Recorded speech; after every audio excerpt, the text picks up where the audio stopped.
Do you know what the best feeling is after a long business trip? It's not landing safely at the airport. It's not seeing your suitcase come out with all its wheels still intact. It's that moment you open your front door, toss your suitcase aside, collapse onto your beloved sofa, and let out a sigh. God, there's truly no place like home. Well, that is, if you still have a home to come back to.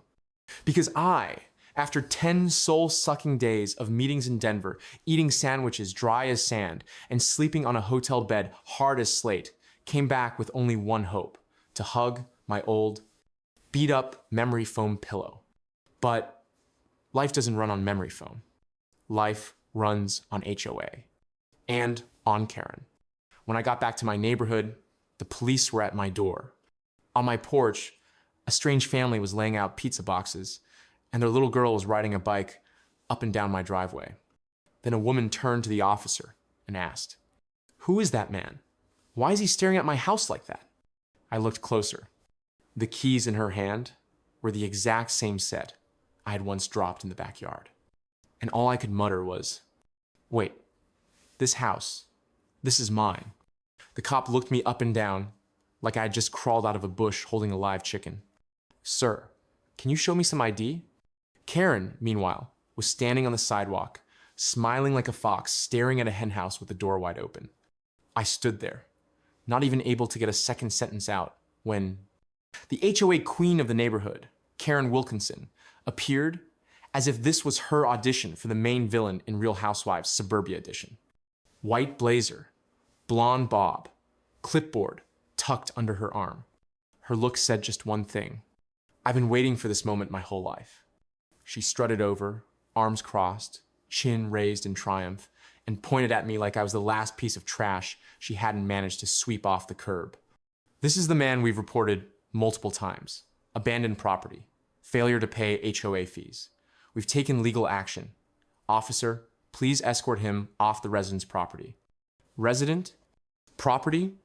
This is the house where I painted every wall, built every shelf, and cried my eyes out after divorcing my wife, right in that living room. I laughed like my brain had just hit a 404 error. "Karen, are you serious right now?" Karen nodded, with the solemnity of someone who just noticed a cactus misaligned by 3 degrees from the center of the front gate. Rules are rules.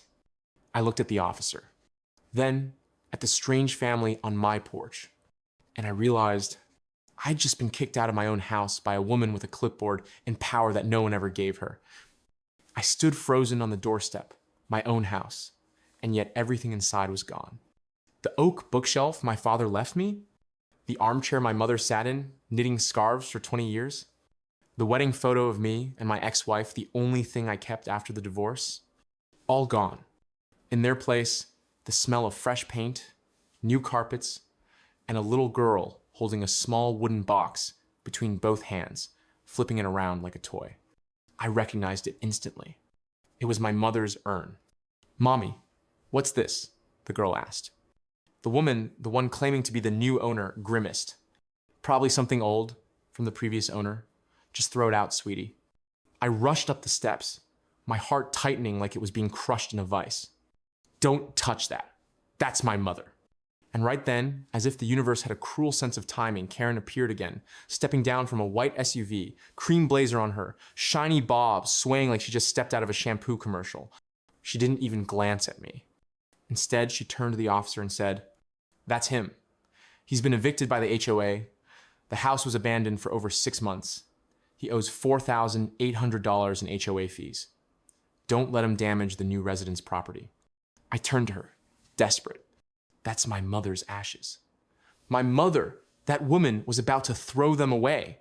Karen squinted, tilted her head slightly, then shrugged. "If she meant that much to you, maybe you shouldn't have let your house rot." In that moment, I didn't just lose my home. I was gutted emotionally, spiritually, down to my very blood. Karen wasn't just greedy. She was cold, callous, inhuman, and she needed to be buried in lawsuits. A few hours after being kicked out of my own home by Karen, a woman, I'm convinced, was born from the unholy union of HOA bylaws and the scent of totalitarian cinnamon candles. I was curled up in a dingy highway-side motel. In one hand, a cold cup of coffee. On my screen, frantic Google searches. Karen sold my house. HOA scam eviction. Can I bite back if kicked out of my own home? And that's when I found her. Jessica Ramirez. Attorney. Female. Eyes sharp as a razor blade. A desk buried in legal files. And a tiny sign hanging on the wall behind her. I don't threaten Karen. I sue Karen. I told her everything from the mysteriously vanished keys, to my mom's ashes nearly being tossed like trash, to Karen's deadpan stare as she declared, "Rules are rules." Jessica stayed silent for 5 seconds.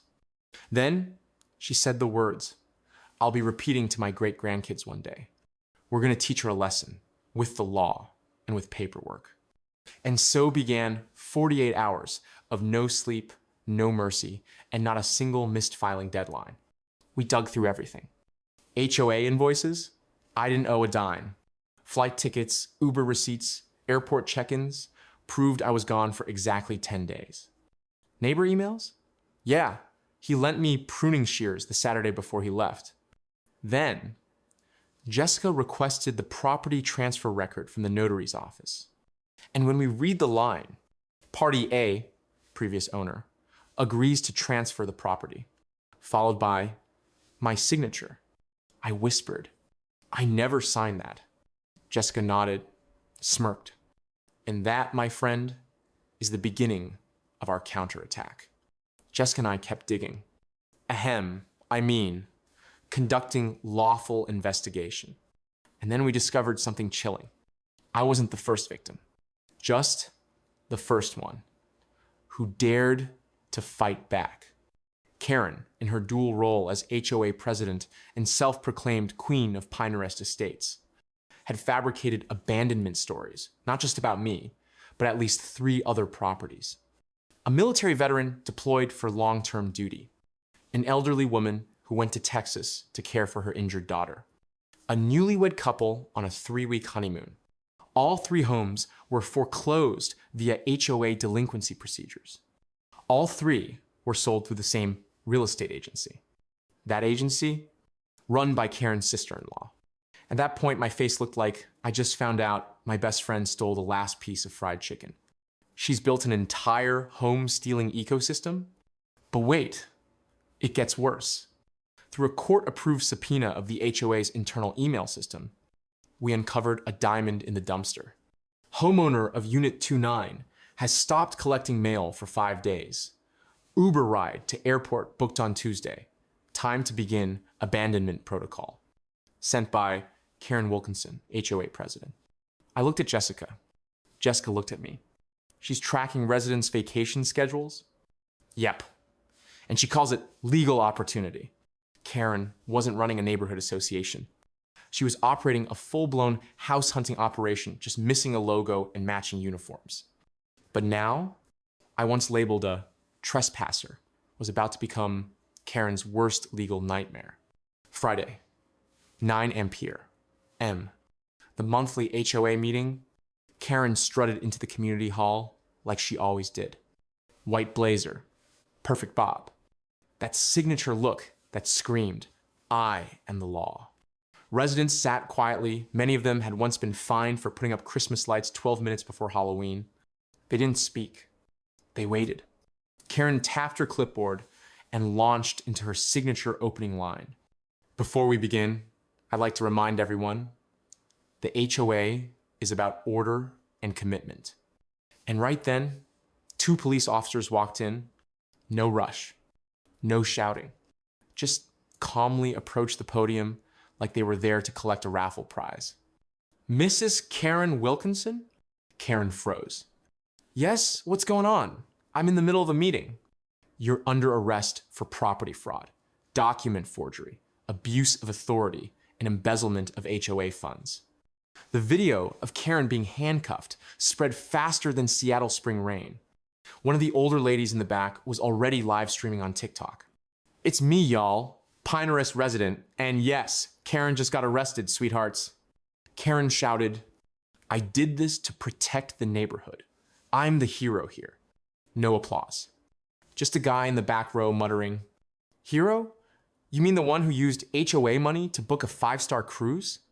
And me? I stood at the back, arms folded, with a smile. The kind of smile that says, I don't celebrate other people's downfall, but I do enjoy watching justice served cold. 3 weeks after that fateful day, the court ruled in my favor. Karen? She was hit with a rap sheet long enough to drop as a 16-bar diss track.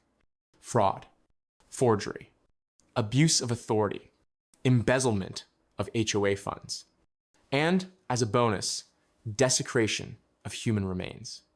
The judge denied her bail. Karen cried. Her mascara ran. And that orange jumpsuit? Let's just say it did not flatter her complexion. As for me, I came home, back to the house I loved. The sofa was gone. The television replaced by some toddler's crayon masterpiece. But my mother's photo, I found it untouched.